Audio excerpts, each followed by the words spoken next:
I'm on my way out of Mojave. There's an intersection you get to, Highway 58, and you can go either east to Mojave or west to Tehachapi. And I ended up going to Mojave. The word in the guidebook was that, and from some other people, is that Mojave is a little bit more compact, so you spend less time walking around. It maybe doesn't have as good restaurants as Tehachapi, but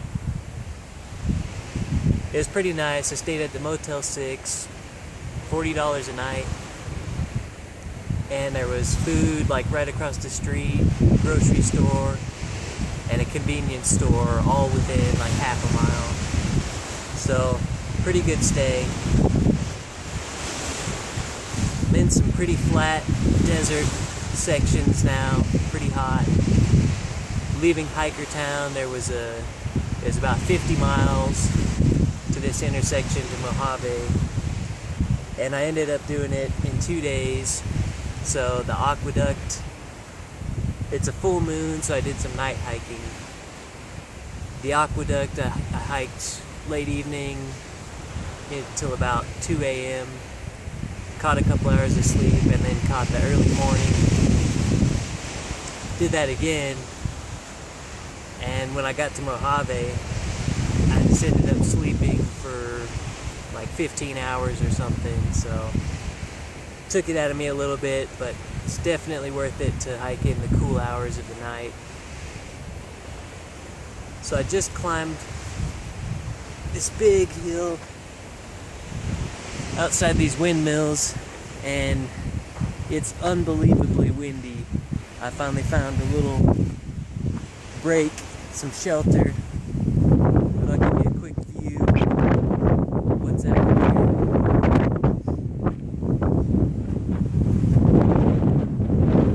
See all the windmills way off.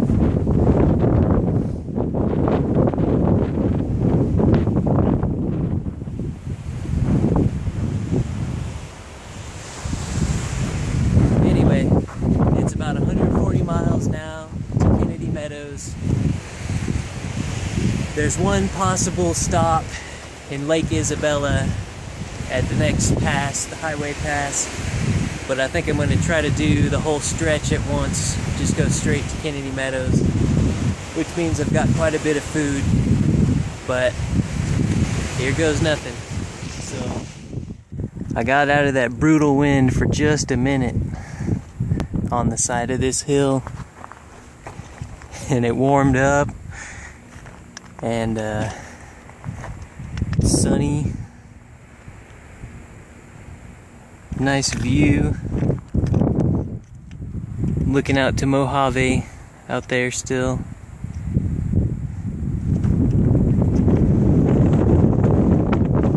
Yeah, there it comes again.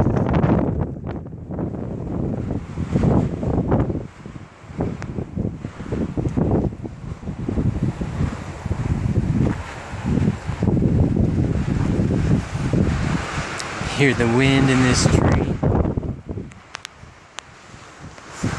I'm gonna have to step out here on this ridge.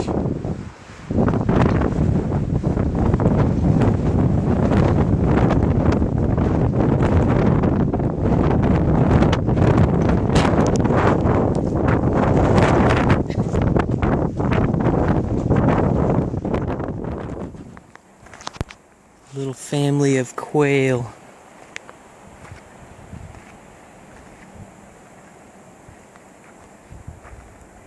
It's the mama and a bunch of little ones. I just scared them out of the brush.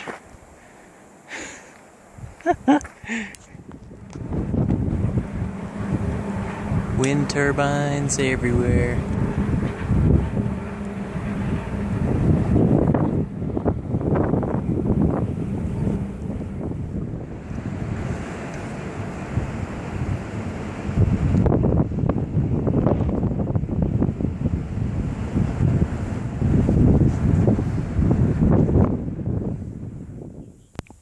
I imagine this section will be somewhat immemorable in the grand scheme, like mile 570.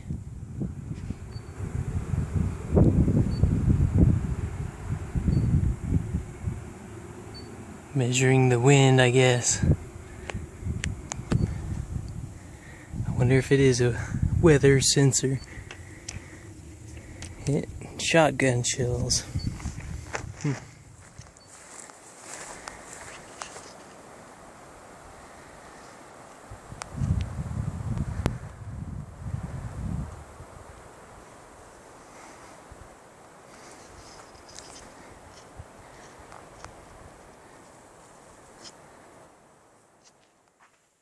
So, I'm hiking through a small piece of the Sequoia National Forest,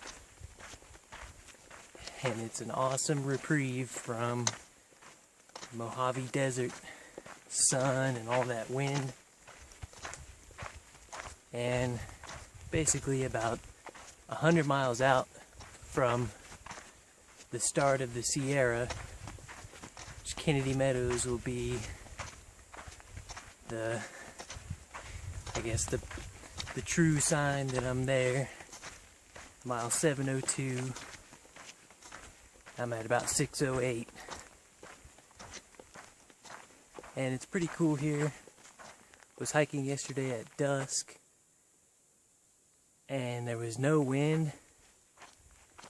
And it was just so quiet in this forest.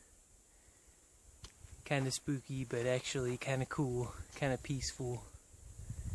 Camp out in the quiet solitude between pine trees. Pretty nice.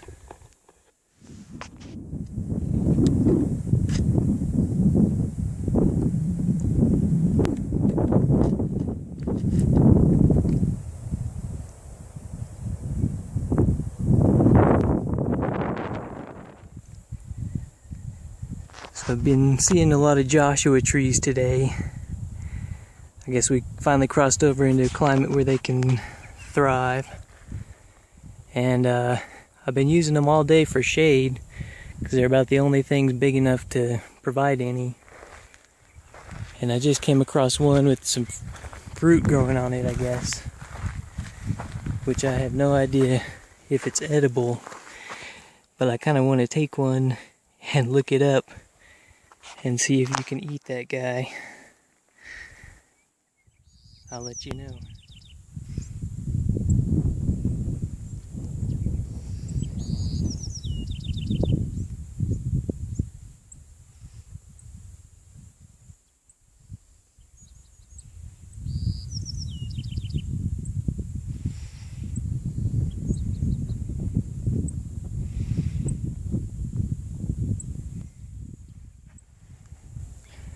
These Joshua trees are so cool. Just the way their branches split off in all different directions.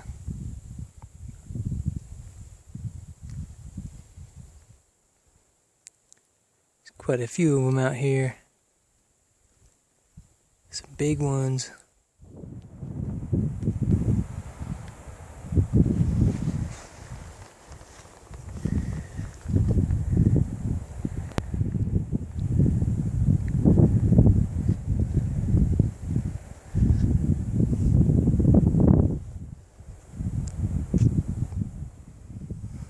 So, I'm about 50 miles away from Kennedy Meadows. These are the kind of mountains we're hiking through. Actually pretty cool, but it's been dry. It's the driest stretch on the trail yet. But we're just about to start hitting some more. Joshua Tree Spring is the next one. And this is Highway 178, which we just crossed Walker Pass. There was a historical marker down there. I guess Walker is the name of the first explorer in like 1834 to find this route through the mountains. So that's kind of cool. Keep moving to Kennedy Meadows. Well, I'm looking out northwest here from just on the other side of Walker Pass, and I'm pretty sure that off in the distance there should be seeing some of the Sierras. You can kind of see some craggy looking stuff, some more rugged mountains, a little bit more than this smooth kind of desert terrain. And like I said, 50 miles to Kennedy Meadows starting this morning. And I'm doing pretty good, 20-mile days. I think it's still going to take me 3 days to get there. I don't think I can do 2 25s in a row. And that'll be a total of 7 days then for this stretch from Mojave to Kennedy Meadows. 7 days out on the trail. So I'm a little bit dirty, but it's good. It's good training for the remoteness of the Sierras as well. Alright, cool looking snake here on the trail. I'm not sure what he is. He's kind of yellow and brown.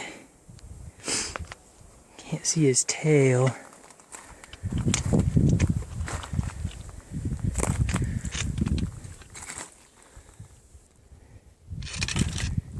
He might be a, he's not a rattler. He's kind of got that diamond-shaped head.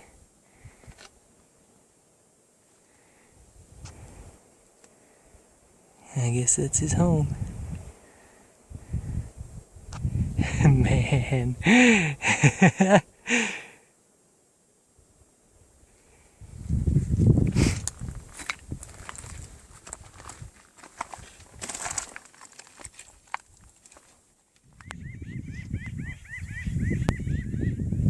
Welcome to Crow Canyon. A name I just gave it.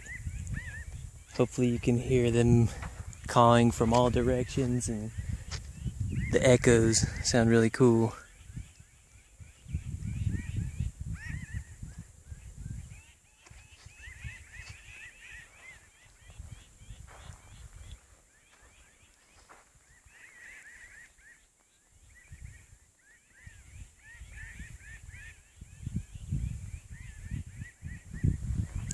I feel like I should meditate here or something.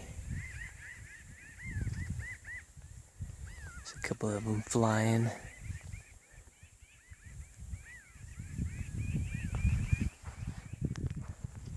Perfect. I have just enough battery to record this epic 700 mile marker. And apparently it's actually 700.12. But who's counting, right? Anyway, that's a big landmark for me. I thought 500 felt good. This feels pretty good too.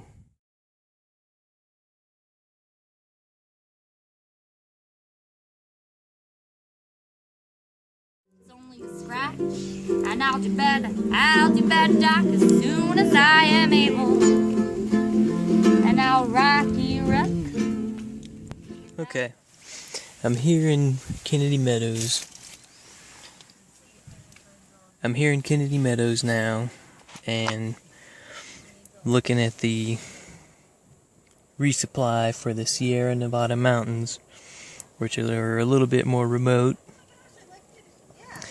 So, I just got here in Kennedy Meadows, mile 702, and I have a few options of where I can resupply along the way. The first little bit of section, I'll probably go all the way up here to Kearsarge Pass and go out into Independence. And that's about, if I take a day to summit Mount Whitney and then go up there, that'll be about 5 days, 100 miles, 4 or 5 days. Definitely doable. And so from Independence, probably my next stop will be up another 100 miles or so in Red's Meadow. You can get out to Mammoth Lakes, and Mammoth has a pretty good equipment supply, like REI and stuff like that, in case I need any of that kind of gear. So I've got my food. This is the box I sent myself. Plenty of snacks, granola bars, macaroni and cheese, and ramen. Going with the peanut butter and Nutella combo there. It's a solid calorie punch. And one new piece of gear for me then is this bear canister, which I now need to carry all of my food in. And the can itself weighs 2 pounds, so that's a nice extra chunk of weight I have to carry off the bat. But I probably won't be able to fit all the food I need in it in the first place, and I'll just have to figure out a way to make that work. And then I've got to figure out how to fit that actually into my pack with all my other stuff, sleeping bag and everything. So my whole system's gonna change here for a little bit. I guess just some other gear updates. I'm now using 2 battery rechargeable things for my cell phone. I have been listening to a bit of audiobooks and music while camping and stuff, and I think I was actually getting 1.5 charges out of one of these. So with 2 of them I get about 3 charges, and the weight, I guess, is acceptable for me at this point. The other new thing I got here then in Kennedy Meadows is a new pair of shoes. So these are the same shoes I was started with, the Brooks Pure Cadence, and I just got a new color, and I didn't realize the shoelaces would be that bright, so it'll be fun to wear these on the trail before they get too dirty. I've seen a few other people wearing their new shoes already, so it's funny to see a bunch of shiny sneakers here. 700 miles. So just to give you an idea, here's one of my old shoes, about how beat up it is after 700 miles. See some scuffing on the front there, and some spots where the tread is pulling up a little bit. So they're definitely not completely destroyed, but it'll be nice to have a new pair with, new soles and new cushioning. One other thing that I picked up in Agua Dulce is a pair of lightweight camp sandals, and these are extra weight, but I found it to be really convenient when I'm hanging out in camp and just want to have my shoes off but still be able to get up and walk around if I need to out on the dirt and stuff. So that's the Kennedy Meadows gear update then, and perhaps I'll show you later when I figure out how to fit that and all my stuff in the pack. See you later. So, goodbye here to the Kennedy Meadows general store and camping area I've been hanging out at for the past couple days. And I got my new shoes, which are super loud. Those shoelaces, they'll be dirty soon enough. And I got my bear can loaded up. Good to go.